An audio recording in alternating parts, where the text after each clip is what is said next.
Hai hai hai hai pioneers.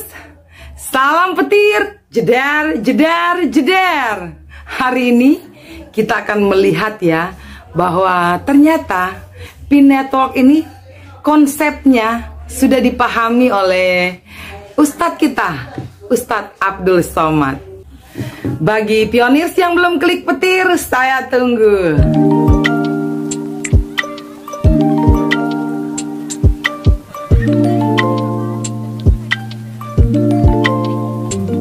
Ternyata guys, untuk barter-membarter ini memang sudah ada sejak zamannya Nabi. Sehingga Ustadz Somad ini paham betul. Nah, kita akan lihat video selengkapnya ya. Kita akan review nanti.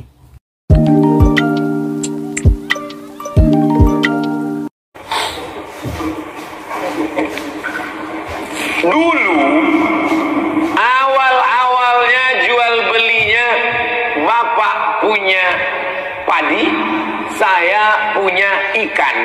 Ikannya ditukar dengan padi. Kamu mau ikan ini tukar dengan padi?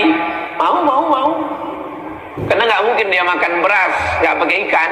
Saya pun nggak mungkin makan ikan nggak pakai nasi. Maka kita tukarlah. Ikan saya bagi 2, beras kamu bagi. Akhirnya setuju. Maka jual beli ini disebut dengan barter, bukan barcode. Ini yang paling tua namanya barter. Kemudian maju lagi dari Yunani ada logam yang dicetak bulat-bulat namanya dinar. Orang Yunani menyebutnya dinar. Sampai ke kota Makkah, sampai ke kota Madinah, dia disebut sebagai dinar. Tidak lagi pakai barter. Saya punya dinar, saya bisa beli apapun dengan dinar ini. Bisa beli tanah, bisa beli onta, bisa beli gandum, pakai dinar. 1 dinar itu 4,25 gram emas. Meningkat dari barter menjadi dinar dan dirham. Meningkat yang ketiga tidak lagi pakai dinar. Dinar tidak bisa lagi dibawa, karena kalau sampai saya bawa dinar sekarang, bisa dikejar maling. Wah, itu ada dinar. Pakai cincin emas aja sekarang dirampok orang.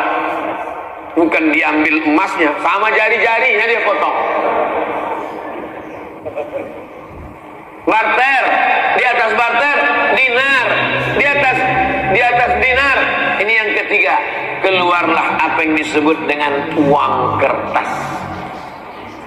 Uang kertas dicetak oleh negara supaya emas tidak berkeliaran di jalan. Di Indonesia ada berapa emas?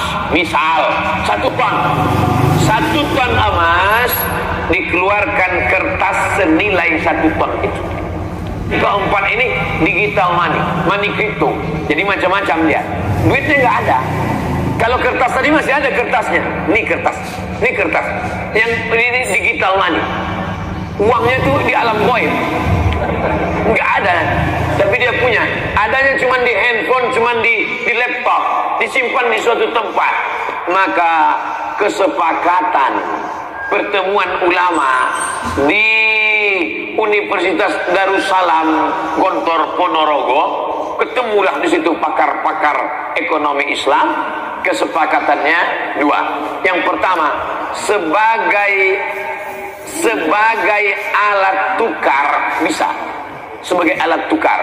Misalnya saya mau jual mobil saya, datang jamaah dari Masjid Jami Al-Mukarramah. Ustaz Somad, ya, saya mau beli mobil Ustaz. Mana uangnya? Uangnya di alam goib Ustaz. Saya pakai uang digital sebagai alat tukar. Kalau saya mau, boleh. Saya terima uang digital kamu, ini kirim ke sini, saya simpan di akun ini, boleh sebagai alat tukar. Tapi sebagai alat investasi sebaiknya tidak. Kenapa sebaiknya tidak? Karena nilainya tidak stabil. Uang kertas saja pun nilainya tidak stabil. Uang kertas mengalami resesi. Uang kertas mengalami apa yang disebut dengan nilainya tak sama, jatuh.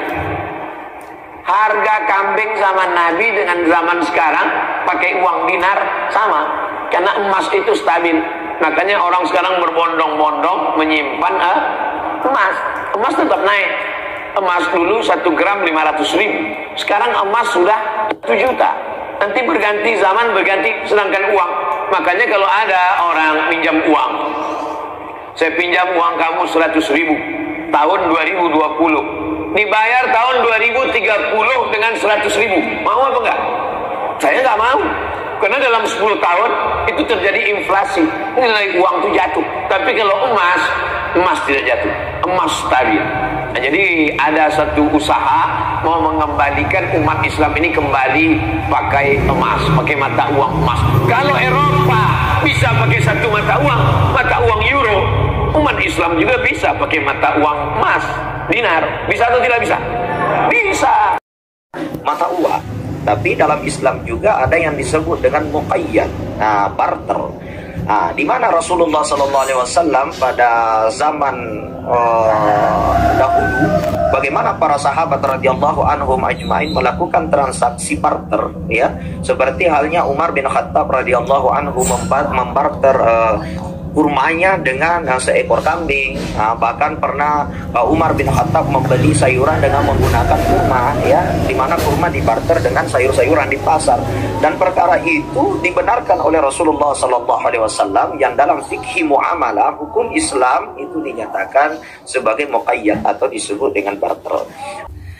Nah, kalau kita lihat guys ya, penjelasan daripada Ustadz Somad, bahwa kalau kita lihat penjelasan daripada Ustadz Somad, dari barter naik ke dinar terus sampai kepada mata uang atau uang goib. Nah, itu sebenarnya konsep daripada Pi Network yang sekarang ini dibilang sama haters bahwa kumpulan komunitas Pi Network adalah kumpulan para halu.